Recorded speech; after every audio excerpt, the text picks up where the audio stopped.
Hi guys, just back from watching Brahmastra, and this is what I thought about it. It's finally here.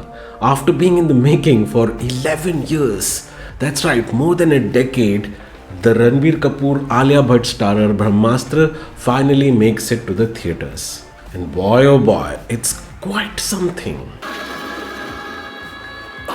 So I'm not going to get into the story synopsis of this film because I think by now everyone knows that this is a story about Astras, Devas and stuff like that. There's a guy named Shiva who discovers that he himself is an Agni Astra. Now he must quickly come up the learning curve in order to fight the dark forces and save the world.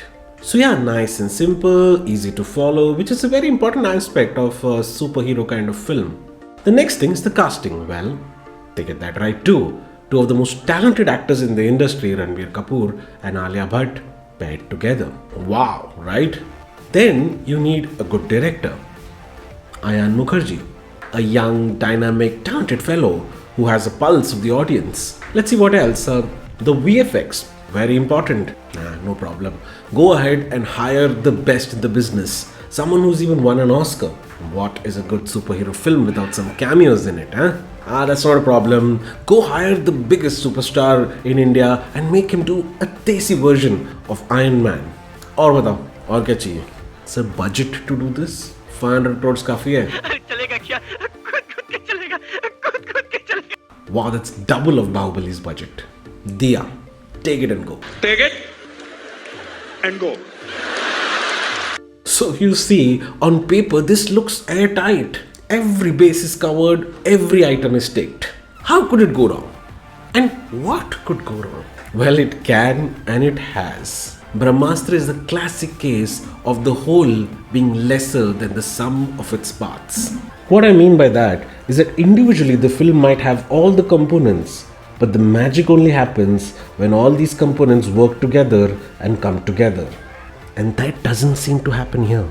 I remember going to the hall and Amitabh Bachchan's familiar voice greeting me and explaining me how the Astras were created. I have to admit, I was buzzing with anticipation. This was followed by a superstar's cameo, which was again pretty well shot.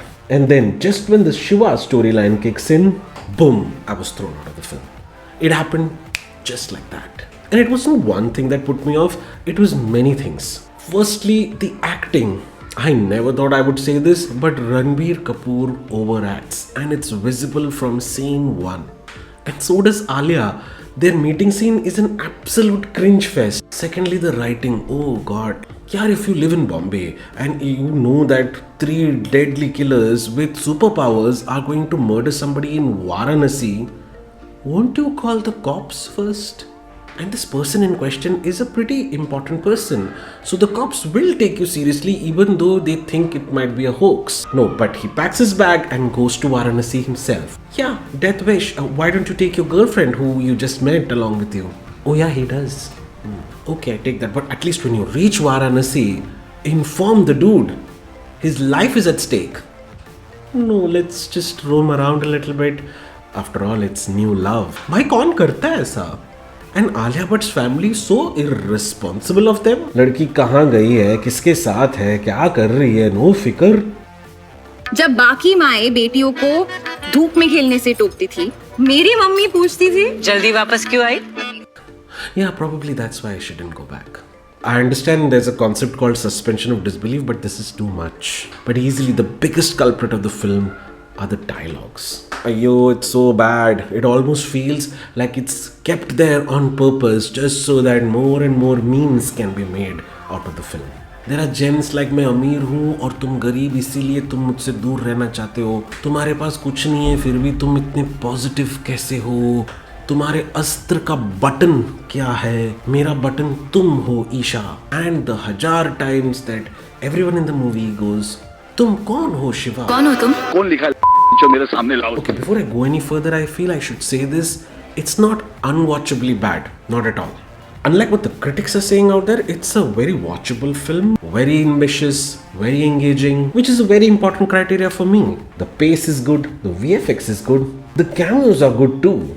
So yeah, the film does have quite a few good things going for it. Yeah, but the bad is so bad that it more than makes up for the good, if you know what I mean. There are so many things that is happening in the film: world building, fights, chase, death, flashback, and the really good but extremely loud background music. All of this distracts you and keeps you at bay from noticing these bad things. It's a clever trick, but the maker should have known better.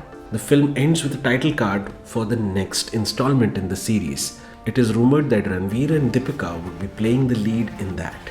Well, I hope that they get a better dialogue writer for this one. So on the pinch meter, I would actually rate this as average. Although disappointing and underwhelming in many aspects, Brahmastra's sheer scale and ambition is something to be admired. It's far from a perfect film. So far. But it's surely a one-time watch in the theaters. So that's the review, guys. If you liked it, hit that like button and share this with your family and friends. If you're new to this channel, consider subscribing. We're almost nearing 1000 subscribers. Bye bye. Have a great day.